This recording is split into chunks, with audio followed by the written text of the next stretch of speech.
ਜੇ ਰਾਜੀਵ ਗਾਂਧੀ ਨੇ 400 ਤੋਂ ਜ਼ਿਆਦਾ ਸੀਟਾਂ 1984 ਐਂਡ ਦੀਆਂ ਚੋਣਾਂ 'ਚ ਹਾਸਲ ਕੀਤੀਆਂ ਕਿ ਸਾਰੇ ਭਾਰਤ ਦੇ ਵਿੱਚ ਖੌਫ ਖੜਾ ਕਰਕੇ ਸਿੱਖਾਂ ਦੇ ਖਿਲਾਫ, ਇਹ ਪੀਰੀਅਡ ਸੀ ਕਿ ਫਿਰ ਪਾਲਮਪੁਰ ਦੀ ਆਪਣੀ ਕਨਵੈਨਸ਼ਨ ਦੇ ਵਿੱਚ ਬੀਜੇਪੀ ਨੇ ਮਤਾ ਕੀਤਾ ਰਾਮ ਮੰਦਿਰ ਬਣਾਉਣਾ। ਉਸ ਦਾ ਨਤੀਜਾ ਸੀ ਕਿ ਵੀ ਬੀਜੇਪੀ ਦਾ ਫੁੱਟ ਹੋਲਡ ਵਧਣਾ ਸ਼ੁਰੂ ਹੋਇਆ। ਮੋਦੀ ਜਦੋਂ 2002 ਦੇ ਵਿੱਚ ਚੀਫ ਮਿਨਿਸਟਰ ਬਣਦਾ ਫਿਰ ਅਸੀਂ ਦੇਖਦੇ ਹਾਂ ਵੀ ਉਹ ਆਪਣਾ ਐਂਬੀਸ਼ਨ ਲੈ ਕੇ ਤੁਰਿਆ ਹੋਇਆ ਸੀ ਔਰ ਗੋਦਰਾ ਕਾਂਡ ਕਰਵਾਇਆ ਗਿਆ, ਜਿਸ ਦੇ ਥੱਲੇ ਮੁਸਲਮਾਨਾਂ ਦੀ ਨਸਲਕੁਸ਼ੀ ਕਰਕੇ ਹਿੰਦੂ ਹਿਰਦੇ ਸਮਰਾਟ। ਬੰਗਾਲ ਇੱਕ ਐਸੀ ਸਟੇਟ ਹੈ ਜਿੱਥੋਂ 40 ਸੀਟਾਂ ਪਾਰਲੀਮੈਂਟ ਦੀਆਂ ਨੇ ਔਰ ਜਿਹੜਾ ਸੀਏ ਨਾਲ ਮਤਲਬ ਹੈ, ਜਿਹੜਾ ਤਾਲੁਕ ਹੈ, ਉਹਦਾ ਸਭ ਤੋਂ ਜ਼ਿਆਦਾ ਪ੍ਰਭਾਵ ਬੰਗਾਲ ਔਰ ਅਸਾਮ 'ਚ ਪੈਣ ਵਾਲਾ ਹੈ, ਕਿਉਂਕਿ ਉਹਦੇ ਥੱਲੇ ਜਿਹੜੇ ਬੰਗਾਲੀ ਹਿੰਦੂ ਆਏ ਹੋਏ ਨੇ ਉਹਨਾਂ ਨੂੰ ਸਿਟੀਜ਼ਨਸ਼ਿਪ ਰਾਈਟ ਮਿਲ ਜਾਂਦਾ ਹੈ, ਮੁਸਲਮਾਨਾਂ ਨੂੰ ਨਹੀਂ ਮਿਲਦਾ। ਇਹ ਪੋਲਰਾਈਜੇਸ਼ਨ ਦੀ ਲਾਈਨ ਹੈ। ਸੀਏ ਜਾਂ ਦੂਜਾ ਕੋਈ ਬਹੁਤ ਵੱਡੀ ਗੱਲ ਨਹੀਂ ਹੈ, ਕਿਉਂਕਿ ਜਿਹੜਾ ਇਸ ਤੋਂ ਵੀ ਖਤਰਨਾਕ ਸੀ ਜਦੋਂ ਤੁਸੀਂ ਦੋਨਾਂ ਨੂੰ ਮਿਲਾ ਕੇ ਦੇਖਦੇ ਹੋ, ਨੈਸ਼ਨਲ ਰਜਿਸਟਰ ਵਾਲਾ ਪਾਰਟ ਕਿ ਭਾਈ ਉਹਨੇ ਇਫੈਕਟ ਕਰਨਾ ਸੀ ਔਰ ਇਸੇ ਲਈ ਇਹ ਵੀ ਕਿ ਇੰਟਰਨੈਸ਼ਨਲ ਕ੍ਰਿਟਿਸਿਜ਼ਮ ਨਾ ਹੋਏ। ਉਹਨਾਂ ਦੀ ਹੋਮ ਮਿਨਿਸਟਰੀ ਦੇ ਵੈਬਸਾਈਟ ਤੇ ਇਹ ਵੀ ਹੈ ਕਿ it won't effect the citizenship of Muslims living in India and all, it's only for the other. ਆਪਣਾ ਅਸਲੀ ਅਸਤਰ ਕੱਢਣਾ ਉਹ ਨੇੜੇ ਜੇ ਜਾ ਕੇ ਕੱਢਣਾ, ਜਿਹੜੀ ਵਰਸਟ ਫਾਰਮ ਦੇ ਵਿੱਚ ਰਾਈਟਿੰਗ ਹੋ ਸਕਦੀ ਹੈ, ਐਂਟਾਈ ਮੁਸਲਿਮ ਜੈਨੋਸਾਈਡ ਦੀ ਲਾਈਨ ਹੋ ਸਕਦੀ ਹੈ, ਸਿੱਖ ਕਿਸਾਨਾਂ ਦੇ ਨਾਂ ਥੱਲੇ ਸਿੱਖਾਂ ਦੇ ਖਿਲਾਫ। ਪੈਸੇ ਦੀ ਕੋਈ ਕਮੀ ਨਹੀਂ ਹੈ, ਵਾਇਲੈਂਸ ਉਹਨਾਂ ਦਾ ਤੌਰ ਤਰੀਕਾ ਹੈ, ਸਿਸਟਮ ਉਹਨਾਂ ਦੇ ਨਾਲ ਹੈ, ਮੀਡੀਆ ਉਹਨਾਂ ਨੇ ਕੰਟਰੋਲ ਕੀਤਾ ਹੋਇਆ ਹੈ, ਜੁਡੀਸ਼ਰੀ ਜਿਹੜੀ ਆ ਉਹਨਾਂ ਦੀ ਮਰਜ਼ੀ ਦੇ ਫੈਸਲੇ ਦਿੰਦੀ ਹੈ। ਸੋ ਇੱਥੇ ਤਾਂ ਸਿਸਟਮ ਉਹੀ ਹੈ ਕਿ ਨਾ ਕੋਈ ਅਪੀਲ, ਵਕੀਲ, ਦਲੀਲ।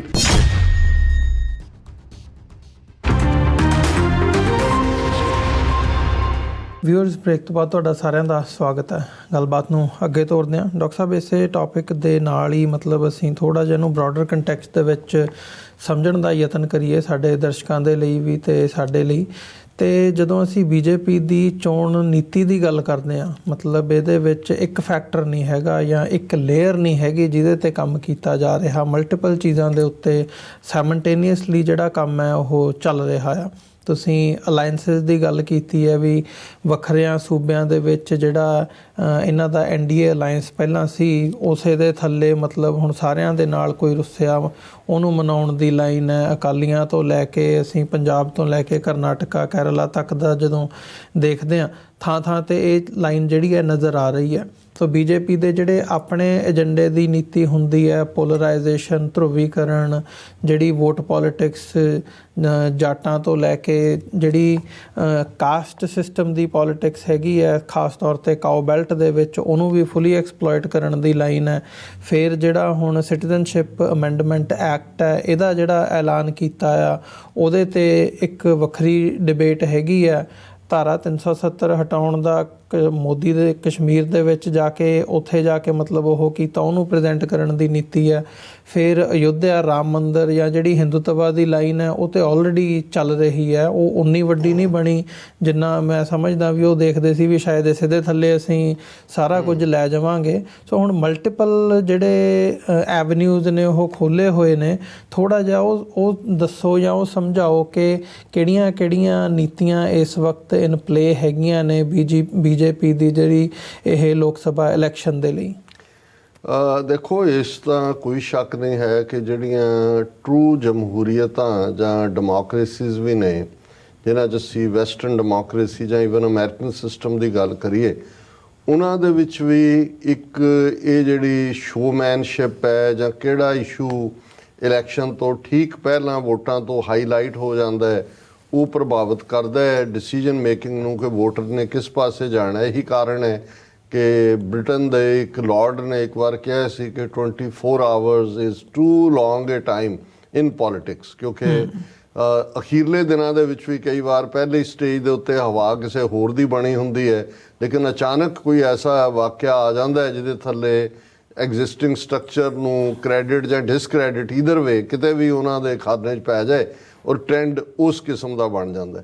ਹਾਲਾਂ ਅਸੀਂ ਜਦੋਂ ਅਮਰੀਕਨ ਸਿਸਟਮ ਜਾਂ ਯੂਰਪੀਅਨ ਸਿਸਟਮ ਦੀਆਂ ਜਿਹੜੀਆਂ ਡੈਮੋਕਰੇਸੀਜ਼ ਨੇ ਉਹਨਾਂ 'ਚ ਦੇਖਦੇ ਹਾਂ ਤੇ ਜਿਹੜੀ ਇੰਟਰਨਲ ਇਕੋਨਮੀ ਹੈ ਉਹ ਮੇਨ ਫੈਕਟਰ ਹੁੰਦਾ ਹੈ। ਅਮਰੀਕਾ 'ਚ ਵੀ ਜਦੋਂ ਇਹ ਕਿਹਾ ਜਾਂਦਾ ਹੈ ਕਿ ਆਲ ਪੋਲੀਟਿਕਸ ਇਜ਼ ਲੋਕਲ, ਸੋ ਉਸ ਦਾ ਮਤਲਬ ਇਹ ਹੁੰਦਾ ਹੈ ਕਿ ਵੀ ਜੇ ਫੂਡ ਔਨ ਦਾ ਟੇਬਲ ਹੈ, ਮਹਿੰਗਾਈ ਨਹੀਂ ਹੈ, ਜੌਬ ਮਾਰਕੀਟ ਚੰਗੀ ਆ, ਅਨਇੰਪਲੋਇਮੈਂਟ ਘੱਟ ਹੈ, ਤੇ ਇਹ ਇੱਕ ਵੱਡਾ ਫੈਕਟਰ ਹੁੰਦਾ ਹੈ। ਔਰ ਜਿਹਨੂੰ ਫਿਰ ਜਿਹੜੇ ਸਟ੍ਰੈਟੇਜੀਸ਼ੀਅਨ ਹੁੰਦੇ ਨੇ ਪਾਰਟੀ ਦੇ, ਜਿਹੜੀ ਇਲੈਕਸ਼ਨ ਲੜ ਰਹੀ ਹੁੰਦੀ ਹੈ, ਉਹਨੂੰ ਹਾਈਲਾਈਟ ਕਰਦੇ ਨੇ।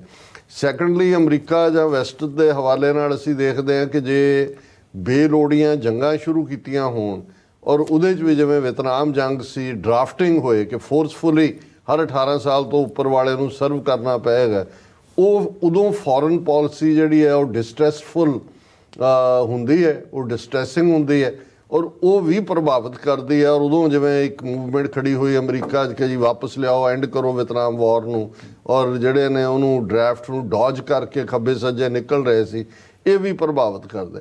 ਹੁਣ ਜਦੋਂ ਅਸੀਂ ਭਾਰਤ ਦੀ ਗੱਲ ਕਰਦੇ ਹਾਂ, ਪਹਿਲੀ ਗੱਲ ਤਾਂ ਇਹਨੂੰ ਬੇਸ਼ੱਕ ਅੰਗਰੇਜ਼ਾਂ ਨੇ ਇਸ ਐਡਮਿਨਿਸਟ੍ਰੇਟਿਵ ਯੂਨਿਟ ਨੂੰ ਇੱਕ ਮੁਲਕ ਦਾ ਨਾਂ ਦੇ ਕੇ ਜਾਣ ਲੱਗੇ 2 ਹਿੱਸਿਆਂ 'ਚ ਵੰਡ ਕੇ ਉਹ ਚਲੇ ਗਏ, ਲੇਕਿਨ ਤੁਸੀਂ ਦੇਖੋਗੇ ਕਿ ਜਿੱਥੇ 29 ਸੂਬੇ, 9 ਯੂਨੀਅਨ ਟੈਰੀਟਰੀਜ਼, ਔਰ ਜਿਨ੍ਹਾਂ ਦਾ ਇੱਕ ਦੂਜੇ ਨਾਲ ਨਾ ਕੋਈ ਜ਼ਬਾਨ ਦਾ ਤਾਲੁਕ ਹੈ, ਨਾ ਕੋਈ ਕਲਚਰ ਦਾ ਤਾਲੁਕ ਹੈ, ਨਾ ਕੋਈ ਪਹਿਰਾਵੇ ਦਾ ਤਾਲੁਕ ਹੈ, ਨਾ ਕੋਈ ਤਹਿਜ਼ੀਬ ਦੀ ਕਾਮਨਨੈਸ ਹੈ।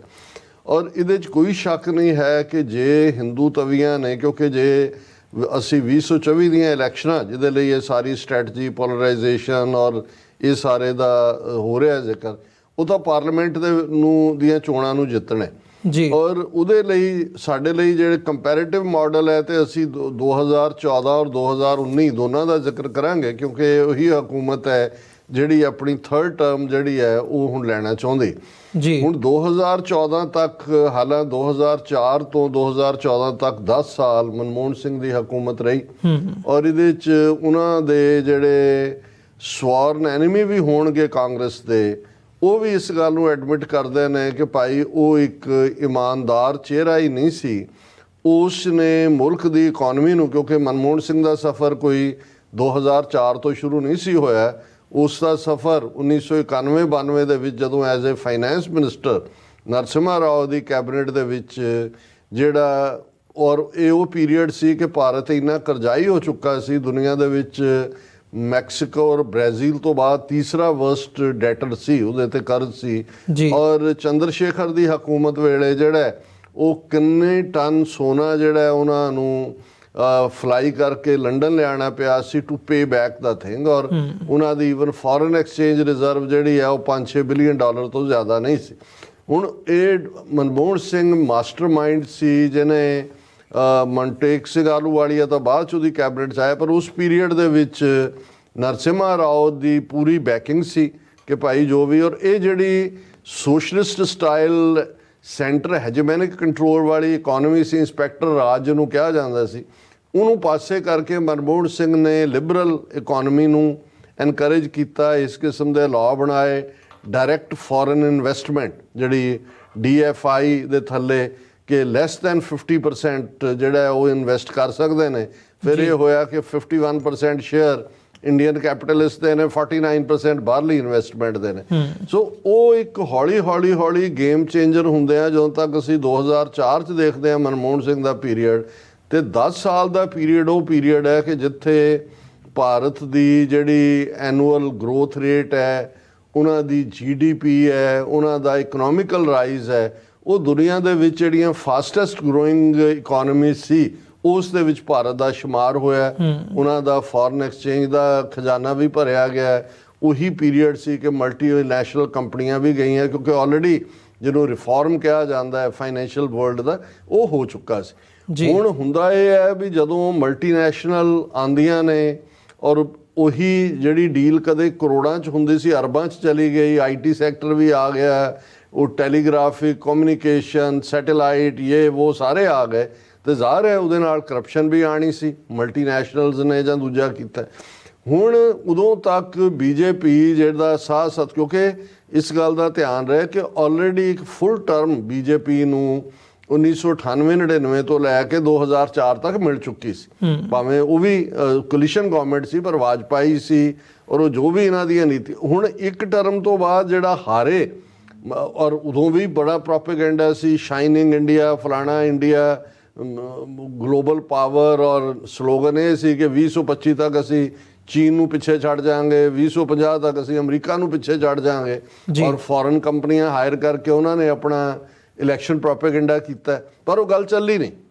ਔਰ ਇਹ 10 ਸਾਲ ਦੇ ਪੀਰੀਅਡ ਜਦੋਂ ਉਹਦੀ ਟਰਮ ਮਨਮੋਹਨ ਸਿੰਘ ਦੀ ਦੇ ਅਖੀਰਲੇ ਮਹੀਨੇ ਸੀ, ਫਿਰ ਕਿਵੇਂ ਸਟ੍ਰੈਟਜੀ ਬਣਾਈ ਗਈ ਇਹਨਾਂ ਵੱਲੋਂ।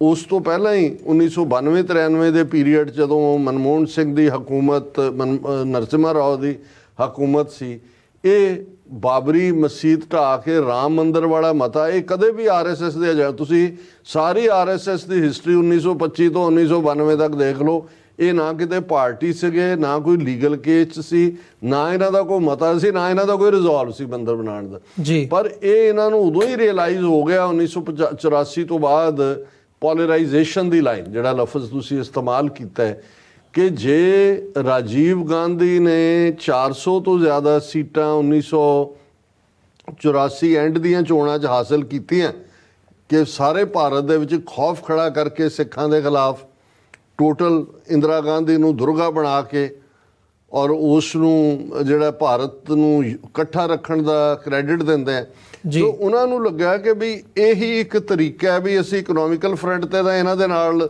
ਨਹੀਂ ਲੜ ਸਕਦੇ। ਉਹਦੇ 'ਚ ਤਾਂ ਉਹਨਾਂ ਨੇ ਪ੍ਰੋਗਰੈਸ ਕਰ ਲਈ। ਇਹ ਪੀਰੀਅਡ ਸੀ ਕਿ ਫਿਰ ਅਡਵਾਨੀ ਦੀ ਰੱਥ ਯਾਤਰਾ, ਫਿਰ ਰਾਮ ਮੰਦਰ ਦਾ ਪਾਲਮਪੁਰ ਦੀ ਆਪਣੀ ਕਨਵੈਨਸ਼ਨ ਦੇ ਵਿੱਚ BJP ਨੇ ਮਤਾ ਕੀਤਾ ਰਾਮ ਮੰਦਰ ਬਣਾਉਣਾ, ਫਿਰ ਉਹਦੇ ਉੱਤੇ ਕੰਮ ਸ਼ੁਰੂ ਕੀਤਾ, ਰੱਥ ਯਾਤਰਾ ਸ਼ੁਰੂ ਹੋਈ। ਹੁਣ ਉਸ ਦਾ ਨਤੀਜਾ ਸੀ ਕਿ ਵੀ BJP ਦਾ ਫੁੱਟ ਹੋਲਡ ਵਧਣਾ ਸ਼ੁਰੂ ਹੋਇਆ। ਮੋਦੀ ਜਦੋਂ 2002 ਦੇ ਵਿੱਚ ਚੀਫ ਮਿਨਿਸਟਰ ਬਣਦਾ, ਫਿਰ ਅਸੀਂ ਦੇਖਦੇ ਹਾਂ ਵੀ ਉਹ ਆਪਣਾ ਐਂਬੀਸ਼ਨ ਲੈ ਕੇ ਤੁਰਿਆ ਹੋਇਆ ਸੀ, ਔਰ ਗੋਧਰਾ ਕਾਂਡ ਕਰਵਾਇਆ ਗਿਆ, ਜਿਸ ਦੇ ਥੱਲੇ ਮੁਸਲਮਾਨਾਂ ਦੀ ਨਸਲਕੁਸ਼ੀ ਕਰਕੇ ਹਿੰਦੂ ਹਿਰਦੇ ਸਮਰਾਟ। ਸੋ ਇਹ ਜੇ ਤੁਸੀਂ ਸਟੈਪ ਵਾਈਜ਼ ਦੇਖੋਗੇ, ਮੋਦੀ ਦੀ ਪ੍ਰੋਗਰੈਸ ਵੀ ਹਿੰਦੂ ਹਿਰਦੇ ਸਮਰਾਟ ਬਣਨ ਤੋਂ ਪਹਿਲਾਂ ਜਦੋਂ ਚੀਫ ਮਿਨਿਸਟਰ ਸੀ, ਉਹਨੂੰ ਗੁਜਰਾਤ ਦੇ ਵਿਕਾਸ ਪੁਰਸ਼ ਦੇ ਤੌਰ ਦੇ ਉੱਤੇ ਪ੍ਰੈਜ਼ੈਂਟ ਕੀਤਾ ਗਿਆ ਕਿ ਦੇਖੋ ਗੁਜਰਾਤ ਮਾਡਲ। ਹੁਣ ਉਹੀ ਗੁਜਰਾਤ ਮਾਡਲ ਇੰਡੀਅਨ ਇਕੋਨਮੀ 'ਚ ਲਿਆਉਣ ਦਾ, ਔਰ ਉਹਦੇ ਨਾਲ ਜਿਹੜਾ ਹਿੰਦੂ ਹਿਰਦੇ ਸਮਰਾਟ ਦਾ ਕੰਬੀਨੇਸ਼ਨ, ਔਰ ਮਨਮੋਹਨ ਸਿੰਘ ਸਰਕਾਰ ਨੂੰ ਫਿਰ ਬਦਨਾਮ ਕਰਨ ਦੇ ਲਈ, ਕਿਉਂਕਿ ਆਲਰੇਡੀ ਕਰਪਸ਼ਨ ਤਾਂ ਹੋ ਰਹੀ ਸੀ ਕਿਸੇ ਨਾ ਕਿਸੇ ਲੈਵਲ ਤੇ, ਅੰਨਾ ਹਜ਼ਾਰੇ, ਰਾਮਦੇਵ, ਦਿੱਲੀ ਦੇ ਵਿੱਚ ਵਰਤ 24/7 ਕੈਮਰੇ, ਇਹ ਉਹ।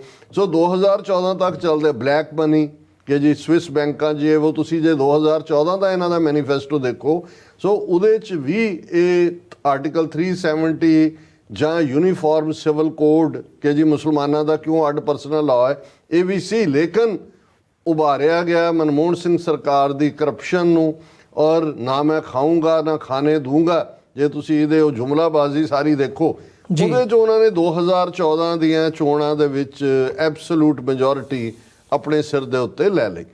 ਹੁਣ 2019 ਤੋਂ ਪਹੁੰਚਦੇ ਹਾਂ, ਜਿਵੇਂ ਹੁਣ ਦੇ ਅਸੀਂ ਸਰਵੇਆਂ ਦੀ ਗੱਲ ਕੀਤੀ ਹੈ, ਉਦੋਂ ਵੀ ਸਰਵੇ ਹੋਏ, ਔਰ ਉਹਨਾਂ ਨੇ ਦੇਖਿਆ ਵੀ ਇਹ ਤਾਂ ਜਾ ਰਿਹਾ, ਇਹ ਸਰਕਾਰ ਜਿਹੜੀ ਹੈ ਇਹ। ਹੁਣ ਅਸੀਂ ਸਤਪਾਲ ਮਲਕ ਜਿਹੜਾ ਜੰਮੂ ਕਸ਼ਮੀਰ ਦਾ ਗਵਰਨਰ ਸੀ, ਉਹਦੇ ਤੁਸੀਂ ਇੰਟਰਵਿਊ ਦੇਖਦੇ ਹੋ। ਸੋ 2019 'ਚ ਪੁਲਵਾਮਾ ਦਾ ਇਸ਼ੂ ਕਰਵਾਇਆ ਗਿਆ, ਫਿਰ ਬਾਲਾਕੋਟ ਸਟ੍ਰਾਈਕ ਦੇ ਨਾਂ ਥੱਲੇ ਫਿਰ ਉਹਨਾਂ ਦੇ ਨਾਂ ਨੂੰ ਵੇਚਿਆ ਗਿਆ।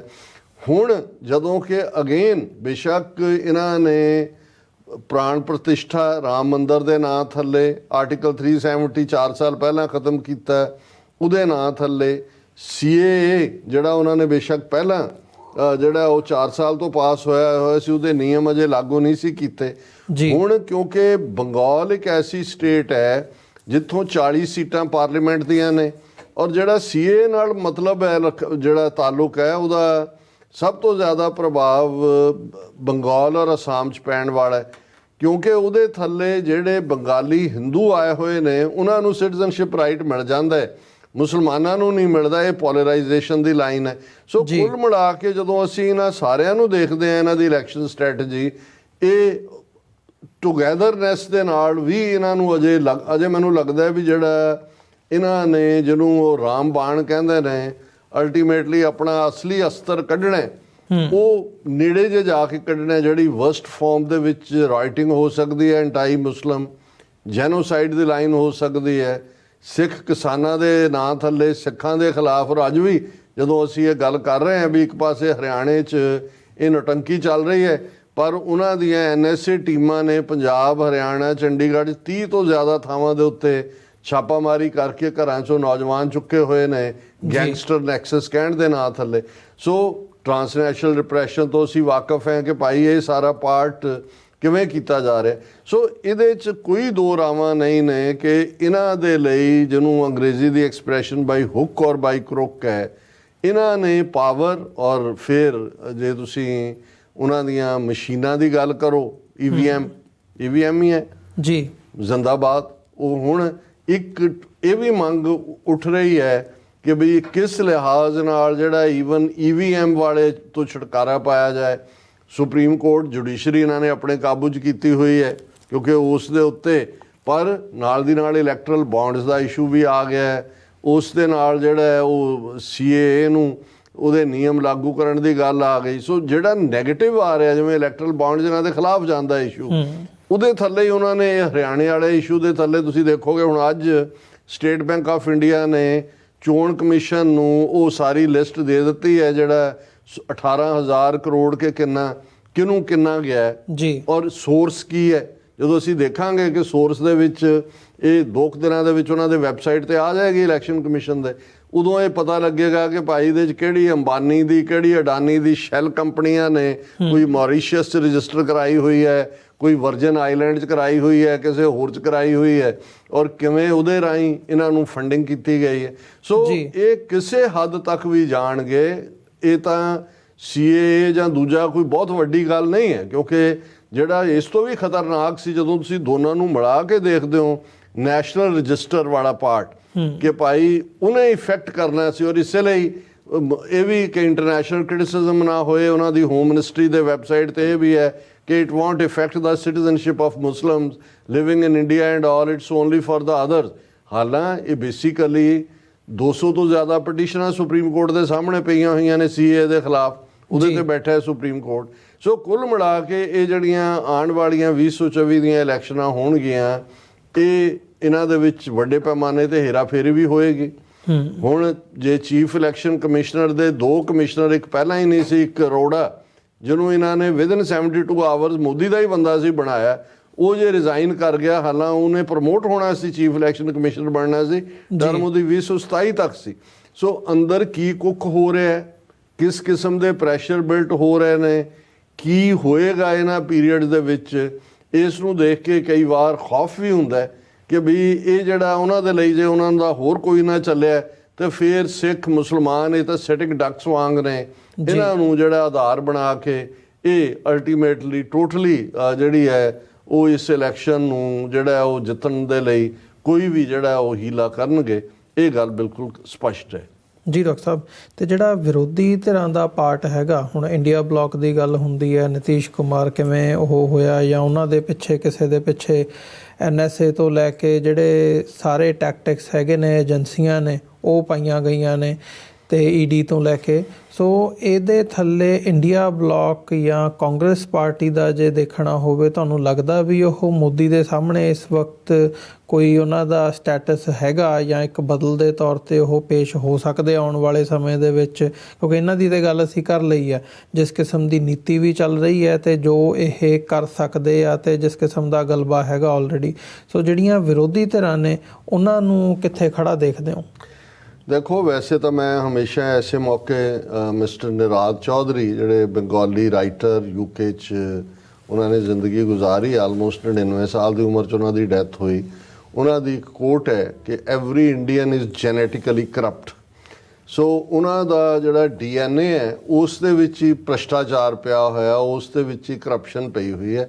ਉਹ ਲੇਬਲ BJP ਦਾ ਹੋਏ, ਕਾਂਗਰਸ ਦਾ ਹੋਏ, ਕਿਸੇ ਖੇਤਰੀ ਪਾਰਟੀ ਦਾ ਹੋਏ, ਜਾਂ ਕੋਈ ਆਜ਼ਾਦ ਬਣ ਕੇ ਆ ਜਾਏ, ਇਹ ਹੈ ਸਾਰਾ ਮਹਿਕਮਾ ਉਹੀ ਹੈ। ਇਹ ਪਹਿਲਾਂ ਤਾਂ ਇਹ ਗੱਲ ਸਮਝਣ ਵਾਲੀ ਹੈ ਵੀ ਉਸ ਖਿੱਤੇ ਦੇ ਵਿੱਚ ਵੈਰੀ ਫਿਊ ਹੋਣਗੇ ਜਿਹੜੇ ਮੈਨ ਆਫ ਪ੍ਰਿੰਸੀਪਲਸ ਹੋਣਗੇ, ਸਿਧਾਂਤਾਂ ਦੇ ਲੋਕ ਹੋਣਗੇ। ਅਦਰਵਾਈਜ਼ ਹਰ ਇੱਕ ਦਾ ਮੁੱਲ ਹੈ, ਹਰ ਕੋਈ ਵਿਕਣ ਨੂੰ ਤਿਆਰ ਹੈ, ਔਰ ਜਿਹੜਾ ਵਿਕਣ ਨੂੰ ਤਿਆਰ ਨਹੀਂ ਹੈ ਉਹਦੇ ਸਿਰ ਦਾ ਮੁੱਲ ਰੱਖਿਆ ਜਾਂਦਾ। ਇਹ ਬੜੀ ਕਲੀਅਰ ਲਾਈਨ ਹੈ। ਹੁਣ ਜੇ ਗੱਲ ਅਸੀਂ ਦੇਖੀਏ ਵੀ ਜਿਹੜਾ BJP ਨੇ ਇਹ ਦੇਖਿਆ ਕਿ ਵੀ ਮਨਮੋਹਨ ਸਿੰਘ ਸਰਕਾਰ ਦੇ 2014 'ਚ ਖਾਤਮੇ ਤੋਂ ਬਾਅਦ ਉਹਨਾਂ ਨੂੰ ਇਹ ਲੱਗਦਾ ਸੀ ਵੀ ਚੈਲੰਜ ਕਾਂਗਰਸ ਇੰਨਾ ਵੱਡਾ ਨਹੀਂ ਰਹੀ ਔਰ ਉਹਨੂੰ ਕਾਂਗਰਸ ਨੂੰ ਉਹਨਾਂ ਨੇ ਫਿਨਿਸ਼ ਵੀ ਕੀਤਾ over a period of time. ਜੀ ਸਭ ਤੋਂ ਵੱਡਾ ਚੈਲੰਜ ਉਹਨਾਂ ਦੇ ਲਈ ਸੀ ਕਿ ਵੀ ਉਹਨਾਂ ਦਾ ਹਿੰਦੂਤਵਾ ਦਾ ਏਜੰਡਾ ਜਾਂ one nation one race one people one leader ਹੈ ਉਦੋਂ ਤੱਕ ਇੰਪਲੀਮੈਂਟ ਨਹੀਂ ਹੁੰਦਾ ਜਦੋਂ ਤੱਕ ਖੇਤਰੀ ਪਾਰਟੀਆਂ ਦਾ ਭੋਗ ਨਾ ਪਾਇਆ ਜਾਏ। ਸੋ ਜਿਨ੍ਹਾਂ ਨੂੰ ਉਹਨਾਂ ਨੇ ਇੱਕ ਪਾਸੇ ਤਾਂ ਬਘਿਆੜ ਕਾਟ ਮਾਰੀ, ਜਿਨ੍ਹਾਂ ਦੇ ਉੱਤੇ ਸਿੱਧੇ ਜਾ ਕੇ ਉਹਨਾਂ ਨੂੰ ਡਾਊਨ ਕੀਤਾ, ਦੂਸਰਿਆਂ ਨੂੰ ਉਹਨਾਂ ਨੇ ਡੈਥ ਕਿਸ ਦੇ ਨਾਲ ਮਾਰਿਆ। ਔਰ ਅਸੀਂ ਇਹ ਦੇਖਦੇ ਹਾਂ ਵੀ ਸ਼ਿਵ ਸੈਨਾ ਦਾ ਮਹਾਰਾਸ਼ਟਰ 'ਚ ਕੀ ਹਾਲ ਕੀਤਾ। ਅੱਜ ਇੱਕ ਫੈਕਸ਼ਨ ਜਿਹੜੀ ਇਹਨਾਂ ਦੇ ਨਾਲ ਲੱਗੇ, ਦੂਜਾ ਰੀਅਲ ਜਿਹੜਾ ਬਾਲ ਠਾਕਰੇ ਔਰ ਉਹਦਾ ਮੁੰਡਾ ਉਹ ਬਾਹਰ ਬੈਠੇ ਹੋਏ ਨੇ। ਨਤੀਸ਼ ਕੁਮਾਰ ਆਲਮੋਸਟ ਜ਼ੀਰੋ ਹੈ, ਵੀ ਉਹਦੀ ਲਾਸਟ ਇਲੈਕਸ਼ਨ ਹੈ, ਉਹਦੀ ਪਾਰਟੀ ਦਾ ਭੋਗ। ਆ ਹਰਿਆਣੇ ਦੀ ਗੱਲ ਅਸੀਂ ਕਰਕੇ ਹਟੇ, ਇਹ ਰੀਜਨਲ ਪਾਰਟੀ ਬਣਾਈ ਸੀ, ਕਿਵੇਂ ਐਨ ਤੋੜ ਕੇ ਰੱਖ ਦਿੱਤਾ ਕੰਮ ਸਾਰਾ। ਔਰ ਇਹੀ ਕੁਛ ਇਹਨਾਂ ਨੇ ਅਕਾਲੀਆਂ ਦਾ ਤੁਸੀਂ ਹਾਲ ਦੇਖ ਲਓ ਕਿ ਅਕਾਲੀ ਜਿਹੜੇ ਪਤੀ ਪਤਨੀ ਦਾ ਰਿਸ਼ਤਾ ਕਹਿ ਕੇ ਕਰਦੇ ਸੀ, ਹਾਲ ਹੈ ਵੀ 3 ਸੀਟਾਂ ਅਸੈਂਬਲੀ 'ਚ ਨੇ ਔਰ ਹੁਣ ਉਹ ਕਿੱਥੇ ਪੰਜਾਬ ਦੇ ਵਿੱਚ ਅਕਾਲੀ ਸ਼ਾਰਟ ਕਾਲ ਕਰਦੇ ਸੀ, ਹੁਣ ਉਹ ਬੈਠੇ ਡੀਕਦੇ ਨੇ ਕਿ ਅਮਿਤ ਸ਼ਾਹ ਦੀ ਕਦੋਂ ਕਾਲ ਆਇਆ ਕਿ ਅਸੀਂ ਜੁਆਇਨ ਕਰਨਾ। ਸੋ ਇਹਨਾਂ ਹਾਲਾਤਾਂ 'ਚ ਜੇ ਦੇਖੋ ਕਿ ਵੀ ਕਾਂਗਰਸ ਦਾ ਜਿਹਨੂੰ ਸੋ ਕਾਲਡ ਮਹਾਗਠਬੰਧਨ ਦੇ ਥੱਲੇ ਇਹ ਕੋਈ ਬਹੁਤੀ ਗੱਲ ਚੱਲੀ ਨਹੀਂ ਹੈ। ਔਰ ਬੰਗਾਲ 'ਚ ਅਸੀਂ ਦੇਖਦੇ ਹਾਂ ਵੀ 40 ਦੇ ਕਰੀਬ ਸੀਟਾਂ ਨੇ। ਹਾਲਾਂ ਪਹਿਲਾਂ ਸੀ ਕਿ ਜੀ 5 ਕੇ 7 ਉਹ ਮਮਤਾ ਬੈਨਰਜੀ ਛੱਡ ਦੇਗੀ ਕਾਂਗਰਸ ਦੇ ਲਈ, ਉਹਨਾਂ ਨੇ ਸਾਰੀਆਂ ਸੀਟਾਂ ਦੇ ਆਪਣੇ ਉਮੀਦਵਾਰ ਡਿਕਲੇਅਰ ਕਰ ਦਿੱਤੇ ਨੇ ਜੀ। ਆਂਧਰਾ ਪ੍ਰਦੇਸ਼ ਦੇ ਵਿੱਚ ਨਾਇਡੂ ਨਾਲ ਜਾਣ ਤੋਂ ਪਹਿਲਾਂ ਗੱਲਬਾਤ ਚੱਲ ਰਹੀ ਸੀ, ਉਹਨਾਂ ਦੀ ਬੀਜੇਪੀ ਨੇ ਅਲਾਇੰਸ ਕਰ ਲਿਆ, ਉੜੀਸਾ ਦੇ ਵਿੱਚ ਵੀ ਕਰ ਲਿਆ, ਪੰਜਾਬ 'ਚ ਅਕਾਲੀਆਂ ਦੇ ਨਾਲ ਆਲਮੋਸਟ ਹੋਣਾ ਤੈਅ। ਸੋ ਇਹਨਾਂ ਹਾਲਾਤਾਂ 'ਚ ਹਾਂ ਸਿਰਫ ਇੱਕ ਤੁਸੀਂ ਸਕਸੈਸ ਕਹਿ ਸਕਦੇ ਹੋ ਕਿ ਯੂਪੀ ਦੇ ਵਿੱਚ ਅਖਿਲੇਸ਼ ਯਾਦਵ ਔਰ ਬਿਹਾਰ ਦੇ ਵਿੱਚ ਜਿਹੜਾ ਲਾਲੂ ਔਰ ਦੂਸਰਾ ਅਲਾਇੰਸ ਹੈ, ਔਰ ਇਹ ਵੀ ਕਿਉਂਕਿ 80 ਸੀਟਾਂ ਯੂਪੀ ਦੀਆਂ ਨੇ, 40 ਦੇ ਕਰੀਬ ਬਿਹਾਰ ਦੀਆਂ ਨੇ, ਇਹਦੇ 'ਚ ਕਾਂਗਰਸ ਨਾਲ ਇਸ ਲਈ ਅਲਾਇੰਸ ਰਹਿ ਗਿਆ ਕਿ ਕਾਂਗਰਸ ਨੇ ਮੰਨ ਲਿਆ ਵੀ ਸਾਨੂੰ 5 ਦੇ ਦਿਓ ਸੀਟਾਂ, 7 ਦੇ ਦਿਓ, 10 ਦੇ ਦਿਓ, ਬੀਜੇਪੀ ਹਾਰਨੀ ਚਾਹੀਦੀ। ਸੋ ਔਰ ਥਰਡ ਪਾਰਟ ਜਿਹੜਾ ਹੈ, ਹੁਣ ਜੇ ਮਾਇਆਵਤੀ ਦੇ ਨਾਲ ਵੀ ਗੱਲਬਾਤ ਤੋਰਨ ਦੀ ਲਾਈਨ ਸੀ, ਦੇਖੋ ਇਹਦੇ ਲਈ ਸਾਨੂੰ ਜਿਹੜਾ ਮਾਡਲ ਬਿਲਕੁਲ ਫੇਲ ਹੋਇਆ ਸੀ, ਇਹ ਵੀ ਉਵੇਂ ਹੀ ਹੋਏਗਾ ਜੇ ਈਵਨ ਬੀਜੇਪੀ ਨੂੰ ਹਰਾ ਕੇ ਲੋਕ ਆ ਵੀ ਜਾਂਦੇ ਨੇ ਰੀਜਨਲ ਪਾਰਟੀਜ਼, ਜਾਂ ਇਹ ਚੱਲੇਗਾ ਨਹੀਂ ਕੰਮ। ਕਿਉਂਕਿ ਤੁਸੀਂ ਜੈ ਪ੍ਰਕਾਸ਼ ਨਾਰਾਇਣ ਤੋਂ ਵੱਡੀ ਮੂਵਮੈਂਟ ਤਾਂ ਕਿਸੇ ਨੇ ਨਹੀਂ ਚਲਾਈ। ਇੰਦਰਾ ਗਾਂਧੀ ਆਪਣੀ ਸੀਟ ਤੋਂ ਵੀ ਹਾਰ ਗਈ ਸੀ, ਕਾਂਗਰਸ ਦਾ ਬੁਰਾ ਹਾਲ। ਪਰ ਜਿਹੜੀ ਜਨਤਾ ਪਾਰਟੀ ਜਿਹਨੂੰ ਬਾਅਦ 'ਚ ਬੀਜੇਪੀ ਇਨਹੈਰਿਟ ਕਰ ਲਿਆ ਜਿਹਨੇ, ਉਸ ਮੁਰਾਰਜੀ ਦੇਸਾਈ ਪ੍ਰਾਈਮ ਮਿਨਿਸਟਰ ਬਣਦਾ। ਤੁਸੀਂ ਦੇਖਦੇ ਹੋ ਕਿ ਵਿਦਨ ਜਿਹੜਾ ਉਹ 2 ਸਾਲਾਂ ਦੇ ਉਹ ਸਾਰਾ ਫੇਲ ਹੋ ਜਾਂਦਾ ਹੈ। ਉਹ ਚੌਧਰੀ ਚਰਨ ਸਿੰਘ ਵੀ, ਚੰਦਰ ਸ਼ੇਖਰ ਵੀ, ਇੰਦਰਾ ਗਾਂਧੀ ਬਾਉਂਸ ਬੈਕ ਕਰਦੀ ਹੈ। ਸੋ ਸਾਡੇ ਲਈ, ਕਿਉਂਕਿ ਮੈਂ ਇਹ ਸਾਰੇ ਅਜੇ ਤੱਕ ਅਸੀਂ ਸਿੱਖ ਫੈਕਟਰ ਦੀ ਗੱਲ ਨਹੀਂ ਕੀਤੀ ਹੈ, ਸਾਨੂੰ ਇਹ ਮੈਟਰ ਨਹੀਂ ਕਰਦਾ ਕਿਉਂਕਿ ਜਿਹੜਾ ਰੰਗ ਭਗਵਾ ਚਾੜ ਦਿੱਤਾ ਹੈ ਬੀਜੇਪੀ ਨੇ ਜਾਂ ਆਰਐਸਐਸ ਨੇ ਭਾਰਤ ਦੀ ਸਿਆਸਤ ਦੇ ਉੱਤੇ, ਉਹ ਮੋਦੀ ਲਾਈਨ ਹੋਏ, ਰਾਹੁਲ ਗਾਂਧੀ ਲਾਈਨ ਹੋਏ, ਈਵਨ ਖੇਤਰੀ ਪਾਰਟੀਆਂ ਦੀ ਲਾਈਨ ਵੀ ਹੋਏ, ਉਹਨਾਂ ਨੇ ਉਹੀ ਰਾਗ ਅਲਾਪਣਾ ਜਿਹੜਾ ਹਿੰਦੂਤਵਾ ਦੇ ਦਾਇਰਾਕਾਰ ਦੇ ਵਿੱਚ ਰਹਿੰਦੇ ਆ ਉਹਨਾਂ ਨੂੰ ਜਿਹੜਾ ਉਹ ਮੁਫੀਦ ਬਹਿੰਦਾ। ਇਸ ਲਈ ਘੱਟ ਗਿਣਤੀਆਂ ਨੂੰ ਤਾਂ ਇਹਨਾਂ 'ਚੋਂ ਸਾਡੇ ਲਈ ਤਾਂ ਉਹ ਬਿਟਵੀਨ ਦਾ ਰੌਕ ਐਂਡ ਦਾ ਸੀ ਹੈ ਕਿ ਭਾਈ ਸਾਨੂੰ ਉਹ ਪਟਾਕ ਕੇ ਕੋਈ ਮਾਰੇਗਾ ਰੌਕ ਦੇ ਉੱਤੇ ਕਿ ਕੋਈ ਡੋਬ ਕੇ ਮਾਰੇਗਾ। ਸੋ ਉਹਦੇ ਨਾਲ ਕੋਈ ਫਰਕ ਨਹੀਂ ਪੈਂਦਾ। ਹਾਂ, ਇਸ ਸਾਰੇ 'ਚੋਂ ਸਿਰਫ ਤੁਸੀਂ ਇਹ ਕਨਕਲੂਡ ਕਰ ਲੈਂਦੇ ਹੋ ਕਿ ਬੀਜੇਪੀ ਦੇ ਕੋਲ ਆਰਗੇਨਾਈਜ਼ਡ ਕਾਡਰ ਹੈ, ਆਰਐਸਐਸ ਦਾ 100 ਸਾਲ ਦਾ ਆਰਗੇਨਾਈਜੇਸ਼ਨਲ ਸਟਰਕਚਰ ਹੈ। ਜੇ ਉਹ ਆਊਟ ਵੀ ਹੁੰਦੇ ਨੇ ਵਕਤੀ ਤੌਰ ਤੇ ਉਹ ਬਾਉਂਸ ਬੈਕ ਕਰਨਗੇ ਔਰ ਉਹਨਾਂ ਦੀਆਂ ਨੀਤੀਆਂ ਹੀ ਅਲਟੀਮੇਟਲੀ, ਹੁਣ ਜੇ ਕੱਲ ਨੂੰ ਰਾਹੁਲ ਗਾਂਧੀ ਦਾ ਅਲਾਇੰਸ ਬਣ ਜਾਏ, ਤੁਹਾਨੂੰ ਲੱਗਦਾ ਵੀ ਆਰਟੀਕਲ 370 ਰਿਸਟੋਰ ਕਰ ਦੇਣਗੇ ਜੰਮੂ ਕਸ਼ਮੀਰ 'ਚ? ਨੈਵਰ। ਉਹ ਵੀ ਉਸੇ ਹੀ ਲਾਈਨ ਦੇ ਉੱਤੇ ਤੁਰੇ ਹੋਏ ਨੇ। ਸੋ ਕੁੱਲ ਮਿਲਾ ਕੇ ਮੈਨੂੰ ਨਹੀਂ ਹਾਂ ਸਿਰਫ ਇਹਦੇ 'ਚ ਇਹੀ ਹੈ ਕਿ ਵੀ ਜੇ ਇੱਕ ਸਟੇਜ ਤੇ ਬੀਜੇਪੀ ਦੇ ਪੈਰ ਉਖੜਦੇ ਨੇ, ਜਿਹੜੇ ਉਖੜਨੇ ਸ਼ੁਰੂ ਹੋਏ, ਇਸ ਲਈ ਖੇਤਰੀ ਪਾਰਟੀਆਂ ਦੀ ਵਾਪਸ ਵਕਤੀ ਤੌਰ ਤੇ ਅਹਿਮੀਅਤ ਵੱਧ ਗਈ। ਜਿਨ੍ਹਾਂ ਨੂੰ ਡੈਥ ਕੇਸ ਨਾਲ ਜਾਂ ਉਹਨਾਂ ਨੂੰ ਤੋੜ ਕੇ ਵਿੱਚੋਂ ਬੰਦੇ ਖਰੀਦ ਕੇ, ਹੁਣ ਢੀਂਡਸਾ ਹੋਏ, ਜਗੀਰ ਕੌਰ ਹੋਏ, ਆਲਮੋਸਟ ਬੀਜੇਪੀ ਨੇ ਲੈ ਲਏ ਸੀ ਆਪਣੇ ਬੁੱਕਲ ਦੇ ਵਿੱਚ। ਔਰ ਇਵੇਂ ਇਹਨਾਂ ਦਾ ਭੋਗ ਪੈਣ। ਹੁਣ ਜੇ ਉਹਨਾਂ ਨੂੰ ਲੱਗਦਾ ਹੈ ਕਿ ਵੀ ਨਹੀਂ ਇਹ ਤਾਂ ਸਾਨੂੰ ਇਹਨਾਂ ਨੂੰ ਰੱਖਣਾ ਚਾਹੀਦਾ, ਹੁਣ ਢੀਂਡਸਾ ਵੀ ਵਾਪਸ ਆ ਗਿਆ, ਜਗੀਰ ਕੌਰ ਵੀ ਆ ਜਾਏਗੀ। ਸੋ ਕੁੱਲ ਮਿਲਾ ਕੇ ਇਸ ਵੇਲੇ ਔਰ ਨਾਰਥ ਈਸਟ ਜਿਹਦੀ ਅਸੀਂ ਗੱਲ ਨਹੀਂ ਕੀਤੀ, 7 ਸਟੇਟਾਂ ਜਿੱਥੇ ਕਦੇ ਸੋਚਿਆ ਵੀ ਨਹੀਂ ਸੀ ਜਾ ਸਕਦਾ ਕਿ ਕੋਈ ਹਿੰਦੂਤਵਾ ਦਾ ਏਜੰਡਾ ਜਾ ਸਕਦਾ, ਉੱਥੇ ਜਾਂ ਡਾਇਰੈਕਟਲੀ ਗਵਰਨ ਕਰਦੇ ਨੇ ਜਿਵੇਂ ਅਸਾਮ 'ਚ ਹੈ, ਤੇ ਜਾਂ ਜਿਹੜੀਆਂ ਲੋਕਲ ਧਿਰਾਂ ਵੀ ਨੇ ਉਹਨਾਂ ਦੇ ਵਿੱਚ ਵੀ ਉਹਨਾਂ ਨੇ ਆਪਣੇ ਜਿਹੜਾ ਜਾਂ ਮਨੀਪੁਰ 'ਚ ਵੀ ਗਵਰਨ ਕਰਦੇ ਨੇ। ਸੋ ਇਹ ਇਸ ਵੇਲੇ ਜਿਹੜੀ ਇਹ ਖਤਰਨਾਕ ਇਹਨਾਂ ਦੀ ਸਟ੍ਰੈਟਜੀ ਹੈ, ਪੈਸੇ ਦੀ ਕੋਈ ਕਮੀ ਨਹੀਂ ਹੈ, ਵਾਇਲੈਂਸ ਉਹਨਾਂ ਦਾ ਤੌਰ ਤਰੀਕਾ ਹੈ, ਸਿਸਟਮ ਉਹਨਾਂ ਦੇ ਨਾਲ ਹੈ, ਮੀਡੀਆ ਉਹਨਾਂ ਨੇ ਕੰਟਰੋਲ ਕੀਤਾ ਹੋਇਆ ਹੈ, ਜੁਡੀਸ਼ਰੀ ਜਿਹੜੀ ਆ ਉਹਨਾਂ ਦੀ ਮਰਜ਼ੀ ਦੇ ਫੈਸਲੇ ਦਿੰਦੀ ਹੈ। ਸੋ ਇੱਥੇ ਤਾਂ ਸਿਸਟਮ ਉਹੀ ਹੈ ਕਿ ਨਾ ਕੋਈ ਅਪੀਲ, ਵਕੀਲ, ਦਲੀਲ, ਤੇ ਆਮ ਲੋਕਾਂ ਲਈ ਇਨ ਜਨਰਲ, ਖਾਸ ਤੌਰ ਤੇ ਮਾਈਨੋਰਿਟੀਜ਼ ਲਈ ਇਨ ਪਰਟੀਕੂਲਰ ਕੋਈ ਡੂੰਘਾ ਸਾਹ ਲੈਣ ਤੋਂ ਬਿਨਾਂ ਅਫਸੋਸ ਦਾ ਹੋਏ, ਉਹ ਤੁਹਾਡਾ ਗਮ ਦਾ ਹੋਏ, ਇਸ ਤੋਂ ਬਿਨਾਂ ਸਾਡੇ ਕੋਲ ਕੋਈ ਬਹੁਤੀਆਂ ਚੋਇਸਿਸ ਨਹੀਂ ਨੇ। ਜੀ ਡਾਕਟਰ ਸਾਹਿਬ, ਬਿਲਕੁਲ। ਵਿਊਅਰਸ, ਇੱਕ ਛੋਟੇ ਜਿਹੇ ਕਮਰਸ਼ੀਅਲ ਬ੍ਰੇਕ ਦੇ ਲਈ ਇੱਥੇ ਰੁਕਦੇ ਹਾਂ। ਬ੍ਰੇਕ ਤੋਂ ਬਾਅਦ ਪੰਜਾਬ ਦੇ ਉੱਤੇ ਸਪੈਸੀਫਿਕਲੀ ਫੋਕਸ ਕਰਾਂਗੇ, ਖਾਸ ਤੌਰ 'ਤੇ ਜਿਹੜਾ ਬੀਜੇਪੀ ਦਾ ਤੇ ਅਕਾਲੀਆਂ ਦੇ ਅਲਾਇੰਸ ਦੀ ਗੱਲ ਹੈ, ਤੇ ਅਦਰਵਾਈਜ਼ ਜਿਹੜੀ ਪੰਜਾਬ ਦੀ ਸਿਆਸਤ ਹੈ। ਛੋਟੇ ਜਿਹੇ ਕਮਰਸ਼ੀਅਲ ਬ੍ਰੇਕ ਤੋਂ ਬਾਅਦ ਗੱਲਬਾਤ ਨੂੰ ਅੱਗੇ ਤੋਰਦੇ ਹਾਂ।